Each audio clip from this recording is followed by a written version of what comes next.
Hello you guys, welcome back to my channel. My name's Jess and today I figured we would go over sort of a year in review for 2023. I have not done one of these in the past and I actually just started writing in a notebook of mine. This is a new notebook for 2023, but I started writing out some of the goals that I had for the year. So I'll go over those shortly. But as I was doing that, I was kind of thinking back on 2023 and trying to reevaluate what are the things that I liked that happened, what things do I want to improve on, what even happened in 2023, because as people were creating their recaps, I was like, that feels like it was a lot longer ago. I especially noticed this, it sounds so silly, but when I was looking over my year in review for Goodreads, I was thinking about the books that I read early in the year and I was like, there's no way that was this year. And so that's when I was realizing how much has happened this year. So I made a little list on my phone actually of all of the things that happened, including small things and big things, but mostly I put as many big things as I could on this list. So for example, for January, I couldn't really think of much that was big that happened. I think really we were coming off of the high of going to Hawaii in November and then the holidays. So January was our time to reset, if you will. But in February, we went to Big Bear. That was a trip where we initially wanted to go so that we could show P some snow. He's never seen snow before. And he saw the tiniest bit, but unfortunately that was also around the time that there was a heat wave in Big Bear. So it was 70 degrees when we went. So that's what happens when you're in Southern California. And then in March, I went to Palm Springs and Joshua Tree for a girls' trip, which was really fun. It was for a friend's bachelorette. So I've never done something like that, had a really large girls' trip, nor have I been on a bachelorette trip, I think this was my first one. So it was really fun. I knew the area as well. Not so much Palm Springs, although I have been way back when. But it was nice to go to a place that I kind of knew. So it was just enjoyable to just have a girls' weekend. It wasn't too long, not too short. It was overall really fun. And then I wrote down in March as well. And again, this is something that's I guess kind of big, but also kind of small. I solidified more of my friendships. So I guess what I mean by that is I have a core group of girlfriends currently, and I feel around this time frame is when I really started to hang out with them more, go have dinners with them or drinks with them, or work at their houses. So I really feel this time frame is when those friendships were being solidified, which is really important to me. So in April, let's see, we went to Long Beach Grand Prix. That's right. That was so much fun. We've been wanting to go to the Grand Prix for a really long time. We have an ongoing notes list of things that we want to do, and that's been on the list for a while. Obviously with COVID and all of that, a lot of things were shut down. So we finally got a chance to do that this year and it was so much fun. So many exciting things that day.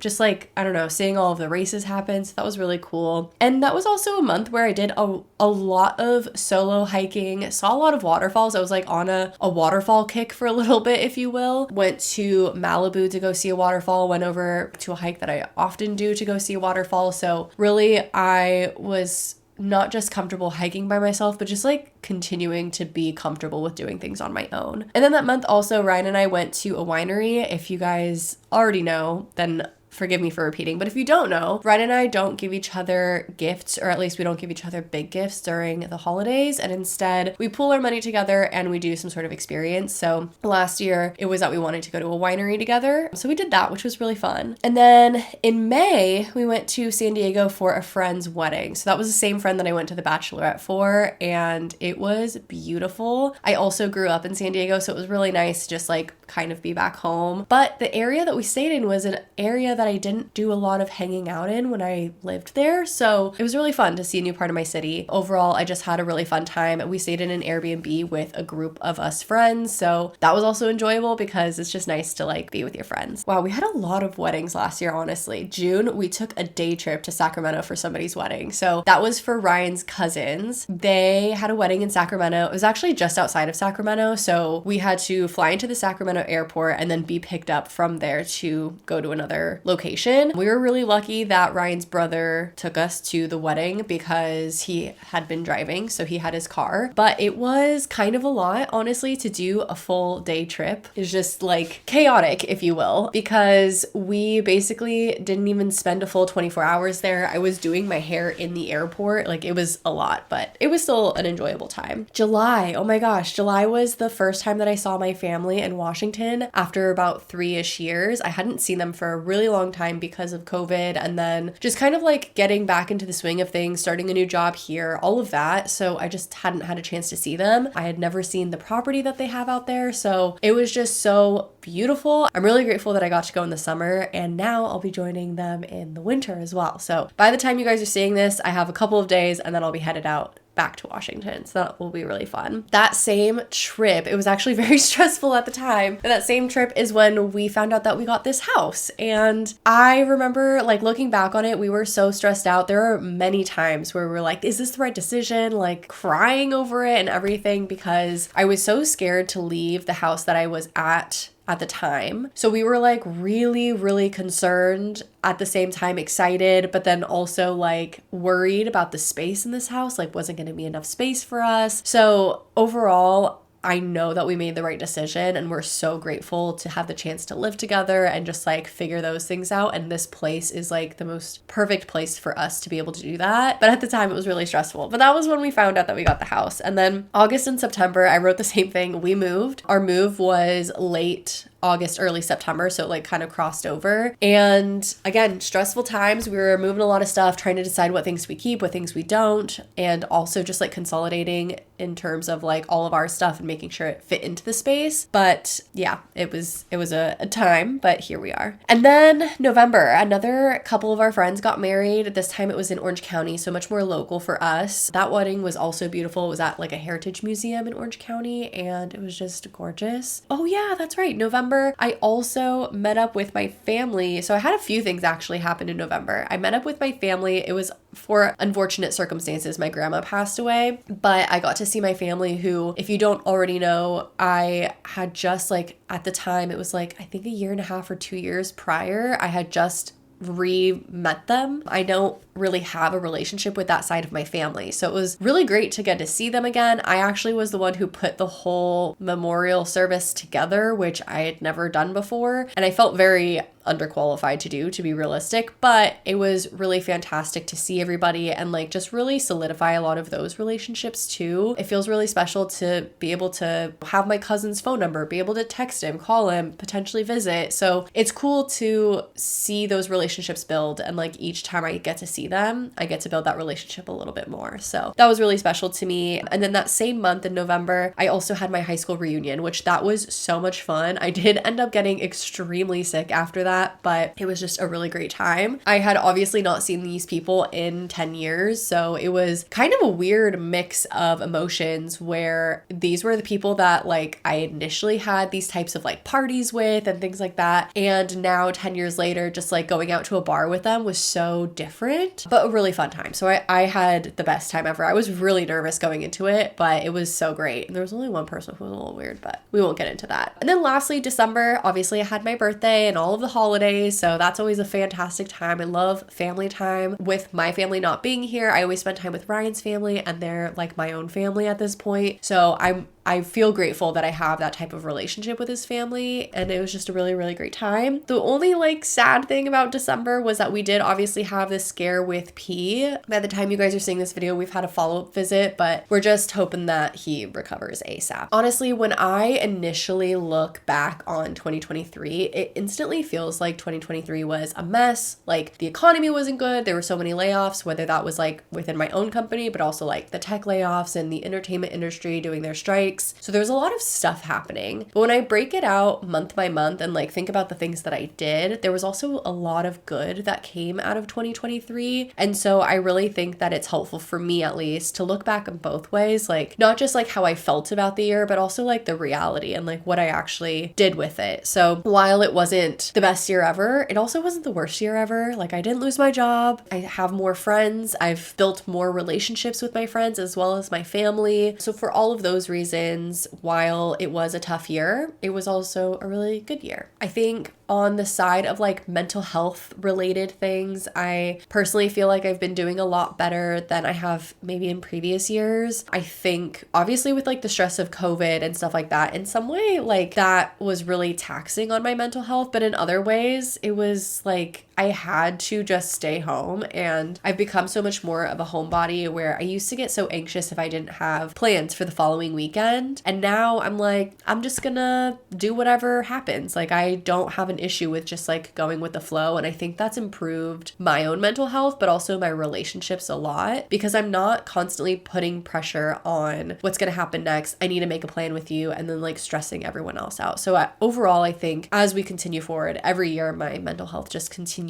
to get a lot better. And I also feel like I have had a couple of like decent years. Like maybe again, these are not the best years ever, but I have had a couple of decent years, especially within this current job, where between dog sitting, doing my current job, and whatever else it was that I was doing, and now being able to just have the one single job, which is huge, by the way. And like, I will never forget how good it felt to quit all of my side gigs. But for those reasons, and like because of the hustling that I've done in the past, I feel like I've set myself up financially to be in a spot where like, while I'm not buying a house or anything like that right now, I feel like I'm getting to a point where I feel so much more comfortable, and I don't need to worry about those side hustles and things like that. So I am very much grateful for that. And I knew in the moment, I was like, just do it now, because I'm young now and I have the energy now. And while it's only been a few years already, I'm like, I can't hustle like that right now. Like, I know if I had to, I could, but it's really nice to not have to. So I also feel like when I initially look back at 2023, I feel like I was so much more stagnant. Like I didn't do a lot of trips, but even though I didn't do a lot of like big trips, like Hawaii was in 2022, I still feel like I did a couple of really good solid trips and like got to hang out with my friends. And that's honestly like some of the most important stuff to me. So I do feel grateful that at least I had that going for me. And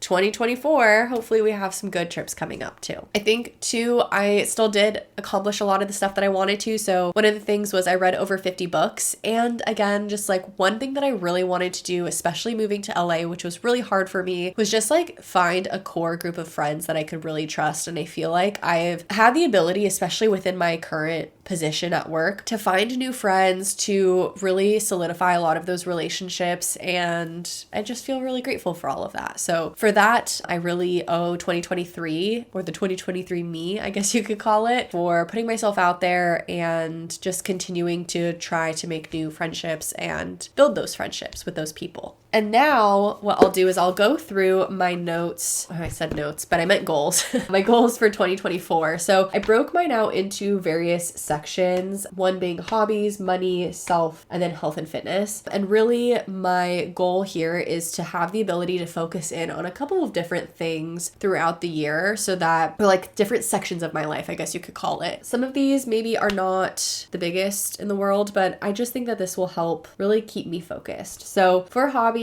my goals are to read 50 books again this year. And then I would love to hit 1,000 followers on YouTube. We're just about 200-ish away, so we'll see what happens. And that's something that I know I don't have full control over, although I can, do better with certain parts of my content. So I won't get into that, but that is a goal of mine. And then kind of going hand in hand with that, I want to find my like aesthetic or my niche for YouTube. I really think that part of it is that I'm still trying to like figure out myself on YouTube. And so I think that will help in gaining more followers, as if I know what I want to put out there. So that's also what I want to do. For my money section, I put that I wanted to save a certain amount for my loan. I'm not going to say the amount, but I want to save money toward my student loan. If you guys don't already know, I have a pretty hefty student loan payment from going to college. So I would really love to pay that down. I know I have a 20-year loan, but I want to pay that down as soon as possible. So want to save some money for that. I also wrote stick to my budget. And what I mean by that is I have a very strict budget for myself, but sometimes if I have leftover budget, I'll like move it around, like let's say buy clothes or whatever. So I want to actually like budget those things out and stick to them. So if something is meant for food, use it for food, so on and so forth. And I really, really want to try to stick to that. And then I also wrote increase my weekly Acorns contribution. I have an Acorns account, which is basically like a robot investor, if you will. And you can add other things onto it, but I just have like your standard whatever. And I want to increase the amount that I contribute weekly. So that's that. For my self section, first off, I want to do something for myself every single week. I think it's really important to like take yourself on dates and just like do a little something for yourself, whether that's saying no to something, saying yes to something, going and doing something by myself, or whatever it is. I don't know yet, but I want to do something for myself every single week. Like I want to feel fulfilled within my own self. I would like to go on at least 4 trips this year, which I already have 3 scheduled. So I'm really excited. Some of those trips, for example, like Washington is one of them. I am not going to count anytime we go to like Big Bear, Joshua Tree, just because we go so often, but I want to go on like 4 different types of trips. And if I do go to Washington again this year, which I'm sure I will, I probably won't count that as another trip. I'm just going to count that as like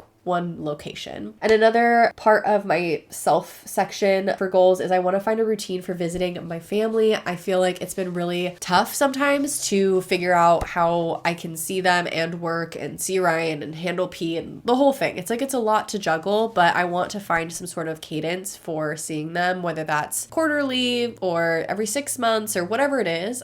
I want to figure that out. So that's that. And then the last section is health and fitness. So first off, I want to journal daily. I always tell myself that I want to do this, and then I get tired at the end of the night. I end up journaling in the morning for the previous day, and it just gets jumbled. So I want to really focus in on journaling daily. Next one is I want to train for a half marathon. So I'm actually really excited about this one. I have been wanting to run more often. I initially wanted to train for a marathon, but I decided like I might as well just go for half and like play it cool so I don't injure myself or anything like that. And one of my friends is actually going to be doing a half as well. So they have a group of people who are doing a half. So I figured maybe I can like run with them on weekends or something like that. They don't really live super close to me, but we can meet somewhere in the middle. And I would love to do that with a buddy. So train for half marathon is my next one. My next one is actually drink 64 ounces of water a day. I do not consume a lot of water. I get a lot of headaches. I know that it's partially because of the fact that I don't wear my glasses very often, as well as my water intake. So I really want to get better at drinking 64 ounces of water at minimum per day. And then my last one is to not get on my phone until 8 a.m. unless I actually need to like use Google Maps or like contact somebody. But I actually set myself a new D&D routine on my phone that turns D&D on between 9 p.m. and 8 a.m. And this morning was the first day that I actually used that, and it was amazing to just like not be on my phone. I had so much more time in my day, so I'm really hoping that I can keep that routine up. So those are all of my goals for 2024. And then I'm not going to read it to you guys right now, but I wrote a little letter to myself in here, and I wrote that I can read it in December of 2024. So basically this will just be something that like has questions to myself and just like reminders for myself. I thought that it could be a cute way to like do a little time capsule. And I know that 1 year is maybe not a lot, but honestly, I wrote this yesterday. I don't even remember what I wrote. So it will be nice to just like not look at it for a year and then like see where I was at the beginning of the next year, if that makes sense, or the end of this year, I guess. I don't know. We'll see. I wrote that I could read it in December. So I'll probably read it like one of the last days of December and then reset my next journal by writing another letter for the following year. I thought that could be a really cute tradition for future. But anyway, those are all of my thoughts on 2023, all of my thoughts on 2024, all of my goals. So I would love to know what your guys' goals are as well. Leave them in the comments below. And if there's anything else that you guys have thoughts on or any like big trips that you guys have going on, I'd love to hear them too. Thank you guys as always for always being here and supporting my channel. Again, I am really trying hard to think about like what I want to produce on this channel. So I'm really excited for what's to come in 2024. But in the meantime, I appreciate every single one of you guys, and I will see you guys in the next vlog. Bye guys.